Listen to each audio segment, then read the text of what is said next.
Night was falling over the enchanted forest, a place known for its stories of disappearances. In the center of the forest, an old stone mansion, abandoned for decades, served as the perfect stage for the adventure that Julia and her 4 friends had planned. The idea of spending the weekend in such a remote house seemed like just the right amount of fun and spookiness to celebrate her bachelorette party. Paolo, Lucas, Mariana and Clara carried backpacks and flashlights, laughing as they explored the dusty rooms, oblivious to the unsettling presence watching them from the shadows.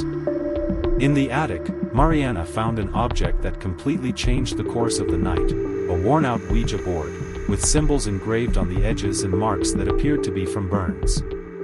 She held it cautiously, feeling a shiver run up her spine. "This is a portal," he said, his deep voice cutting through the air. "If we play with it, we should take it seriously." Lucas mocked her, while Paul, ever the skeptic, challenged her. "Portals don't exist. It's just old wood." At nightfall, they sat in a circle with candles around them, determined to test the board. "Who's there?" asked Julia. The pointer didn't move immediately, but when Lucas laughed and pushed the piece on purpose, the candles all went out at once. They laughed nervously, thinking it was a coincidence, but the temperature suddenly dropped. Then the pointer began to move on its own, forming the words, "You have started. You can't stop." Laughter died on their lips. Julia, intrigued, insisted on continuing. "What do you want from us?" The answers came quickly, exposing deep secrets and sins from the past that each of them carried. Paolo's affair with his best friend's fiancée, the accident Clara caused and hid, Lucas' betrayal, Mariana's secret abortion. No one could have pushed the hand, it was beyond logic. The tension between them grew, and when they tried to end the session, they found that the board refused to allow them to do so. Doors closed by themselves, windows locked, and electronic devices failed. Noises came from the upper floors, like heavy footsteps that never came close. The group realized they were trapped, not just in the house, but in a game with rules they didn't yet understand. As the hours passed, each of them began to be haunted by disturbing visions. Clara saw a blood-soaked woman whispering secrets in her ear. Lucas heard the voice of his dead mother calling him to the basement. Mariana, while trying to pray, was attacked by an invisible force that left claw marks on her skin. Meanwhile, Julia began to hear her own voice echoing through the walls, repeating phrases she had never said. Desperate, they decided to destroy the board, but Mariana stopped them. "If we break it, the entities will be freed. They're trapped now, but if we lose control, it'll be the end."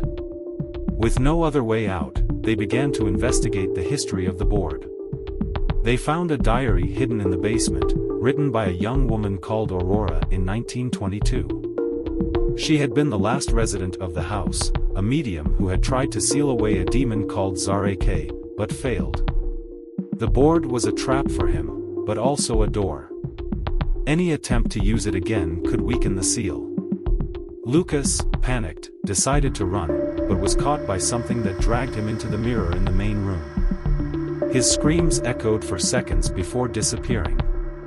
In the mirror, a new message appeared, "One player less." The tension grew, and the remaining friends started fighting, blaming each other for the events. Clara tried to use the board to call for help, but was possessed by Zarek. Her eyes turned black, and she attacked Paul before disappearing into the darkness. Now only Julia and Mariana remained, both terrified but determined to end the game. The diary contained a solution. To seal Zarek for good, a human sacrifice had to be made. Julia, feeling responsible, decided it would be her. But Mariana, in an act of desperation, betrayed her friend, pushing her towards the board. At the moment of sacrifice, the demon was sealed again, but Mariana didn't manage to escape unscathed. She woke up alone outside the house, with no clear memory of what had happened. A few days later, while trying to restart her life, she found the board carefully placed in her living room, with the pointer already moving. It formed the phrase, "The game never ends."